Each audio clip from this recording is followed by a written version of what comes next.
Pen से मुराद जिस्म के किसी हिस्से में भी दर्द है और ख़ास तौर पे जोड़ों की दर्द है। जहाँ पे हमारे पास बुज़ुर्ग लोग आते हैं जोड़ों के लिए, वहाँ पे हमारे पास स्पोर्ट्स से रिलेटेड बहुत सारे लोग आते हैं।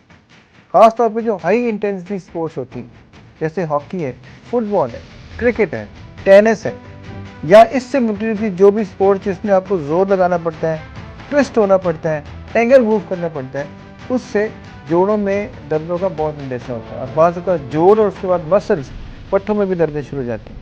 आज हम बात करेंगे कि जोड़ों की दर्दें जो स्पोर्ट्स से रिलेटेड है, ये क्या होती हैं, ये क्यों होती हैं, इनकी अलामात क्या होती हैं, इनकी वजूहात क्या हो सकती हैं, इनकी हम तशख़ीस कैसे कर सकते हैं, इनका इलाज कैसे कर सकते हैं ताकि स्पोर्ट्समैन जल्द अज जल्द फिट होकर वापस अपनी फील्ड में जाए और इससे बच कैसे सकते हैं।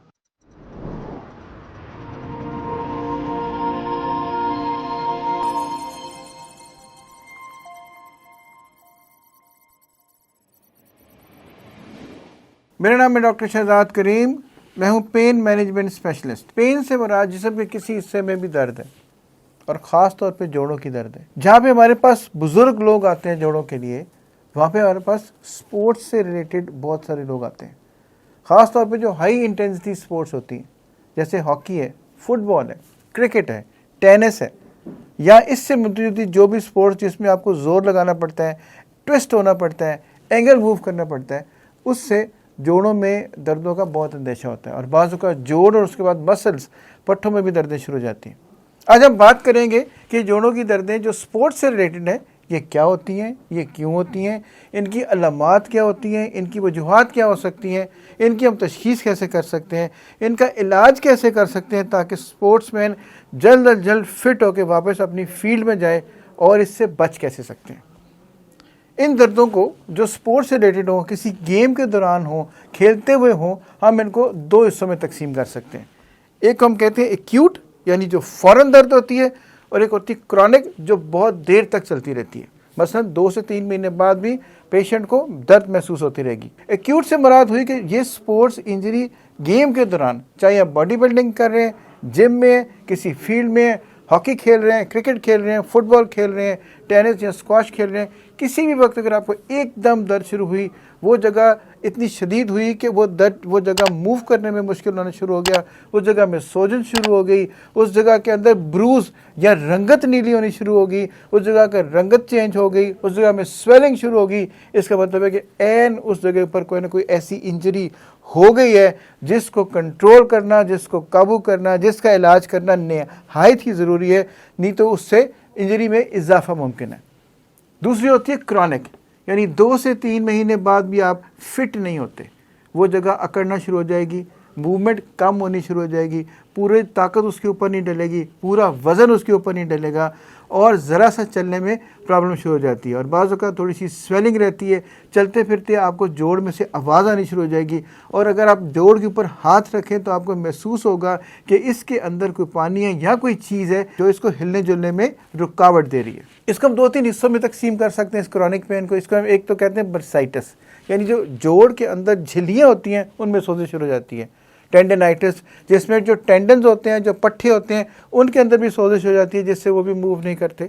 और इसके अलावा क्रेप्टस बनता है, यानी इसके अंदर कुछ चीज़ें ऐसी बननी शुरू हो जाती हैं जिससे मूव करने में आपको लगेगा कि अंदर से रगड़ने की या कड़ की आवाज़ें आनी शुरू हो गई। और ये तमाम चीज़ें याद रखिएगा कि अच्छी अलामत नहीं है, क्योंकि स्पोर्ट्समैन के लिए फ़िट होना ज़रूरी है। अगर अपनी फील्ड में फ़िट नहीं है तो वह गेम कैसे करेगा और अपनी मैक्सिमम परफॉर्मेंस कैसे देगा।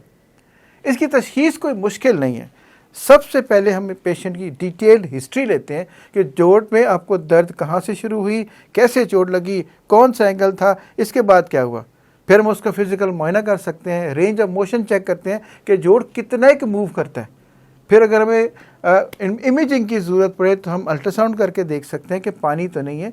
फिर एक्सरे, सीटी स्कैन या एमआरआई, जिसकी भी ज़रूरत हो वो चेक किया जा सकता है ताकि ये पता चले कि हड्डी में इंजरी है या कोई मसल डैमेज है, कोई टेंडन डैमेज है, कोई लिगामेंट डैमेज है या कोई मेनिस्कस डैमेज है। ये मुश्किल से नाम मैं इसलिए ले रहा हूँ कि ये हमारे स्पोर्ट्स के दोस्तों को ये नाम सुनने को मिलते हैं। उनको ये पता होना चाहिए कि ये तमाम चीज़ें जो नाम मैंने ली हैं ये तमाम के तमाम काबिल इलाज हैं।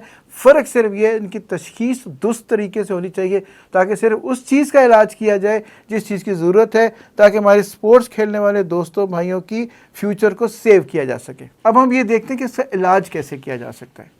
एक बात याद रखिए कि हर स्पोर्ट्समैन को अपनी इंजरी के मुतालिक इल्म होना चाहिए ताकि सबसे पहले वो अपना इलाज खुद कर सके, एहतियात खुद कर सके। उसमें क्या करें? रेस्ट करें। एक बात याद रखें कि अगर आप किसी जगह पे इंजरी हो गई है, स्वेलिंग शुरू हो गई है, मूवमेंट में प्रॉब्लम हो रही है, सोजन हो गई है, ब्रूज हो गया है, रंग चेंज हो गया है, नहट आनी शुरू हो गई है, तो रेस्ट करें। ये मैं पहले ही बताता हूँ, आप RICE को याद रखें। रेस्ट करें, उसके ऊपर ठंडी टकोर करें, आइस पैक लगाएं, बर्फ़ रखें ताकि सोजन को और स्वेलिंग को कम किया जा सके। फिर कंप्रेशन है, उसके ऊपर हड्डी हल्की सी पट्टी बांध दें ताकि स्वेलिंग को कम किया जा सके, रेस्ट किया जा सके, मूवमेंट में कमी आ सके। और आखिर में आ गई एलिवेशन, यानी जहाँ पे भी आपको इंजरी है उस जगह को थोड़ी देर के लिए ख़ास तौर पर रात को एलिवेट करके रखें, ऊँचा करके रखें ताकि उसके अंदर स्वेलिंग ना हो, पानी इकट्ठा ना हो, खून ना जमे और आपके खून की रवानी भी बरकरार रहे। फिर हम दर्द की दवाइयाँ दे देते हैं, स्प्रे कर देते हैं, फिर हम उनको रेस्ट कर देते हैं, उस जगह को बांध देते हैं। लेकिन अगर इस सारी चीज़ों के बावजूद आराम नहीं आ रहा तो फिर आप हमारे पास ओजोन क्लिनिक में रब्ता कर सकते हैं। हम वहाँ पे क्या करेंगे? हम सबसे पहले इसको डायग्नोस करेंगे, चाहे वो CT स्कैन हो, MRI हो, या सबसे ज़्यादा जो हम इस्तेमाल करते हैं वो अल्ट्रासाउंड है, जिसकी कोई रेडिएशन नहीं है, तो नहायत ही सेफ़ है।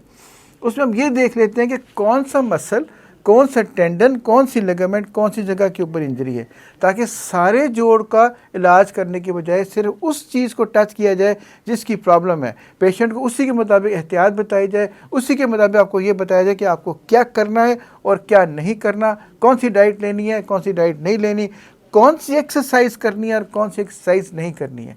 हम उस जोड़ को पिन पॉइंट करके एक इंसुलिन वाली नीडल लेके उसके ऊपर ओजोन लगा देते हैं।